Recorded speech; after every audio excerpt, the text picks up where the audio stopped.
The rain poured mercilessly that night, drumming against the thin tin roof of the one-room shack. Clara knelt by the faint light of a dying candle, clutching a bundle of bills. Her hands trembled as she stared at the medical receipt clenched in her other hand, the numbers glaring like a cruel reminder of her helplessness. Her mother's life depended on a surgery they couldn't afford. Her younger brother's university dreams hung by a thread, and rent was already 2 months overdue. Clara exhaled sharply. This wasn't the life she envisioned at 23. She'd given up her own dreams of becoming a journalist, trading notebooks and press badges for night shifts at a grimy diner. But tonight, a new opportunity had presented itself. One that promised the money she desperately needed, but demanded a piece of her soul in return. Her brother, Jacob, is a talented engineering student on a scholarship, but it doesn't cover all his needs. Her mother, Ruth, has been battling a chronic illness, with medical bills mounting. Clara encounters a wealthy businessman, Mr. Harrington, at the diner where she works. He offers her a dubious side job as a companion for his exclusive parties. Though hesitant, Clara is desperate and accepts. At first, the job involves serving drinks and entertaining guests, but soon, the demands escalate. She is torn between her moral boundaries and the pressing needs of her family. After months of enduring degrading tasks and accumulating enough to cover her mother's treatment, Clara learns that Mr. Harrington has no intention of fulfilling his final promise, a bonus large enough to pay off their debt. Confronting him leads to a shocking revelation. He'd been exploiting her vulnerability all along, with no remorse. Refusing to let despair consume her, Clara uses her sharp mind and resourcefulness to expose Mr. Harrington's corrupt empire. She gathers evidence of his exploitation, with the help of an unexpected ally, Ethan, a former employee of Harrington, who also fell victim to his schemes. Clara's courage sparks a chain reaction, leading to a legal investigation that takes down Harrington's empire. Though it's a hard-fought battle, Clara not only secures justice but also gains a platform to tell her story, reigniting her dream of journalism. Clara's fingers grip the edges of the medical bill as if squeezing the paper could lessen the weight of the numbers printed on it. $14,765. That was the cost of her mother's life-saving surgery. The receipt was crumpled at the edges, a relic of countless desperate attempts to negotiate a payment plan. The hospital staff had been kind enough to let her mother stay, but the surgeon made it clear, no payment, no operation. Her mother, Ruth, lay in the corner of their small one-room apartment. The rhythmic wheeze of her shallow breathing filled the silence between the thunderclaps outside. Tubes snaked from her nose to a portable oxygen tank, a grim reminder of how fragile her condition had become. Clara turned her gaze to the table. It was littered with her failed efforts, a pile of rejected job applications, a notebook filled with calculations of what little she could stretch from her meager income, and a photo of her family from better times. Her father, Samuel, stood proudly in the center of the image, flanked by Ruth and their children. Samuel had been the backbone of their family, a hard-working mechanic who kept his shop running through sheer determination. But his death 3 years ago, a hit-and-run accident, had ripped the family apart.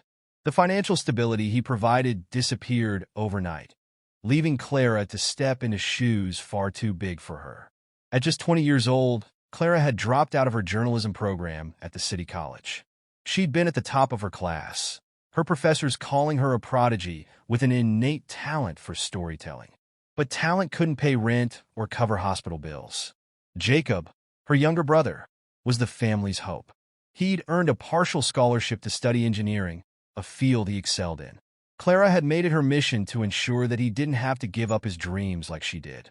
"You'll make it, Jacob," she would tell him, even when her own dreams felt like ashes. The night before, Clara had met Mr. Harrington at the diner. He was a regular, always impeccably dressed, his expensive cologne lingering in the air long after he left. Harrington exuded power and wealth, a man who never heard the word no. He'd noticed her wiping tables with a distracted look and asked what was troubling her. His voice was smooth, almost too friendly, as he slid a $100 bill across the table as a tip. Clara hesitated, knowing that generosity from men like him always came with strings. "I can tell you're struggling," Harrington had said, his tone low and conspiratorial. "If you're interested in making real money, let me know." She had dismissed him then, but now, as the rain pounded against the windows and her mother groaned softly in her sleep, Clara couldn't get his words out of her head. Morning broke with a gray, oppressive sky. Clara had barely slept, her mind racing with possibilities and consequences. She rose early, leaving a note for Jacob, who had stayed the night at a friend's dorm, and checked on her mother before heading to the diner. The smell of frying bacon and stale coffee greeted her as she tied her apron and started her shift. The usual morning crowd shuffled in, construction workers grabbing a quick breakfast, mothers wrangling kids on their way to school, and the elderly regulars who nursed a single cup of coffee for hours. Then he arrived. Harrington strolled in, his tailored suit standing out amidst the denim and flannel. He didn't sit in his usual booth. Instead, he stood by the counter where Clara was refilling the coffee pots. "You've been thinking about my offer," he said, a statement rather than a question. Clara froze. "I don't even know what you're offering," she said, trying to keep her voice steady. Harrington chuckled. "It's simple, really. I host exclusive gatherings for influential people. I could use someone like you, young, smart, and let's be honest, very easy on the eyes." The way he said it made her stomach churn, but the image of her mother, pale and struggling to breathe, kept her rooted. "How much?" she asked, her voice barely above a whisper. Harrington smiled, knowing he'd hooked her. "Enough to solve your problems," he said, "but only if you can handle the job." Clara spent the rest of the day in a fog, mechanically taking orders and delivering plates. She replayed Harrington's words in her mind, her instincts screaming that this was a dangerous path. But desperation was louder than caution. By the time her shift ended, Clara had made up her mind. She would attend one of Harrington's parties, just to see what it was about. She convinced herself that she could walk away if it became too much. That evening, she stood in front of a cracked mirror, applying the little makeup she owned. Her reflection stared back, eyes brimming with fear and determination. She thought about her father, about how he would have never let her take such a risk. But he wasn't here, and neither were any other opti. The night was colder than usual as Clara stepped out of the apartment. The city streets stretched before her, alive with the hum of traffic and distant chatter. Every step she took felt heavier than the last, her nerves threatening to betray her resolve. She clutched a small purse, inside of which was her only weapon, a phone pre-dialed to Jacob's number, just in case things went wrong. The address Harrington had provided led her to the upscale side of the city, a world she had only seen in glossy magazines. The building stood tall and sleek, its glass facade reflecting the city lights. The doorman barely glanced at her before opening the door, as if her presence had already been approved. Inside, the air was perfumed with expensive colognes and the faint scent of cigars. The lobby was an art piece in itself. Marble floors, gold accents, and abstract paintings that probably cost more than Clara's entire neighborhood. A man in a tailored suit approached her with a polite, practiced smile. "Miss Clara, I presume?" he said, his voice smooth but devoid of warmth. "Yes," she replied, her voice steadier than she expected. "This way." He led her to a private elevator, which hummed softly as it ascended to the penthouse. Clara's mind raced as she tried to piece together what awaited her. Harrington had been vague, promising only that this was an opportunity to network with influential people. When the elevator doors slid open, Clara was greeted by a scene that could have been pulled from a movie. The penthouse was a sprawling space of luxury, with floor-to-ceiling windows offering a breathtaking view of the city. The room was filled with well-dressed men and women, each holding a glass of champagne or a cigar. Harrington stood near the center, his smile widening when he spotted her. He made his way over, a glass of wine in hand. "You made it," he said, his tone dripping with satisfaction. "I knew you'd see the value in my offer." Clara forced a small smile. "I'm just here to work, Mr. Harrington." "Of course," he said, gesturing toward the crowd. "Your job is simple. Mingle, be charming, and make my guests feel welcome. That's all." Clara's unease grew as she moved through the room, engaging in small talk with the guests. They were a mix of politicians, businessmen, and socialites, each radiating a level of confidence and privilege that made her feel invisible. One man, a stocky figure in his late 50s with a booming laugh, introduced himself as Gregor Miller, a real estate mogul. He peppered Clara with questions about her background, his tone hovering between genuine curiosity and condescension. "So, what do you do, Miss Clara?" Gregor asked, his smile too wide. "I'm a waitress," she replied, straightening her posture. He raised an eyebrow. "A waitress at an event like this? Harrington must see something special in you." The comment stung, but Clara ignored it, offering a polite laugh. She excused herself, feeling Harrington's eyes on her from across the room. As the evening progressed, Clara began to piece together the dynamics of the room. Harrington wasn't just a wealthy businessman. He was a broker of influence. These gatherings were more than just parties. They were negotiations, where deals were struck, alliances were formed, and secrets were traded. Harrington had built his empire on connections, using charm and leverage to pull strings behind the scenes. His guests owed him favors, and in return, he ensured their success. But there was an undercurrent of tension in the air, a sense that everyone here was playing a dangerous game. Clara was pouring a glass of champagne when a hand landed on her shoulder.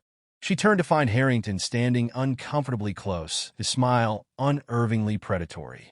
"You're doing well," he said, his voice low. "I can see my guests are already fond of you." Clara nodded, unsure of how to respond. "There's one more thing I need you to do," Harrington continued, gesturing toward a group of men in the corner. They were older, their laughter loud and raucous as they sipped on expensive whiskey. "Mr. Whitaker over there is a very important client. Spend some time with him. Make sure he's entertained." Clara's stomach dropped.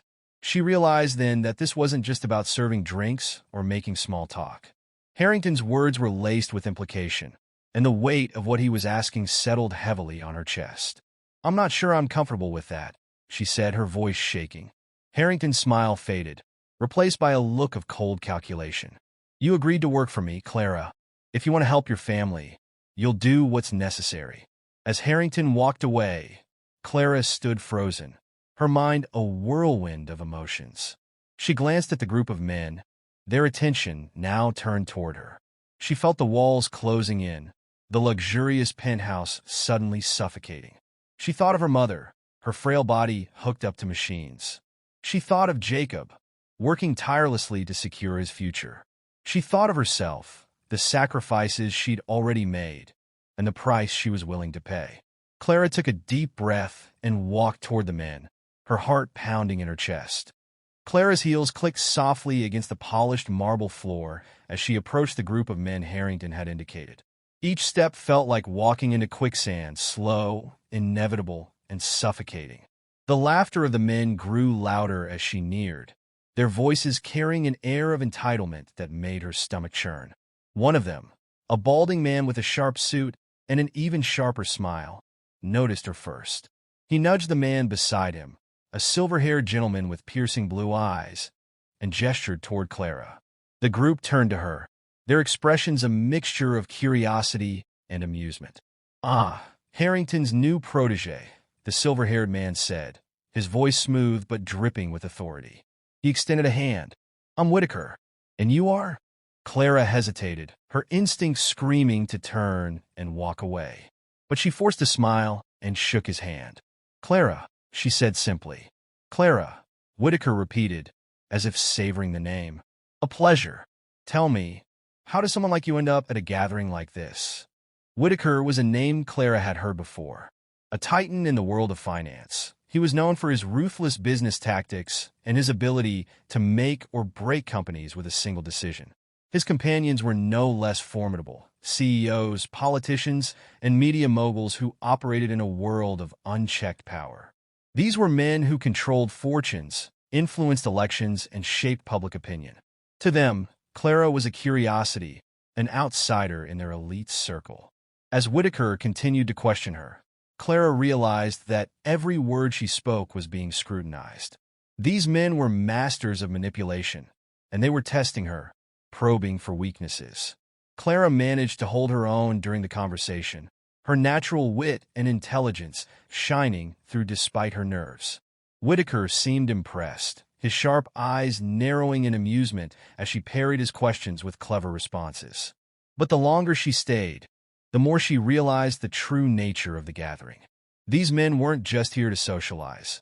They were here to strike deals, forge alliances, and exchange favors. Clara felt like a pawn in their game, a tool Harrington had brought to charm and distract. As the night wore on, Whitaker leaned closer, his voice dropping to a conspiratorial whisper. "You're different from the others Harrington usually brings around," he said. "Smart, ambitious. Tell me, Clara, what is it you want?" The question caught her off guard.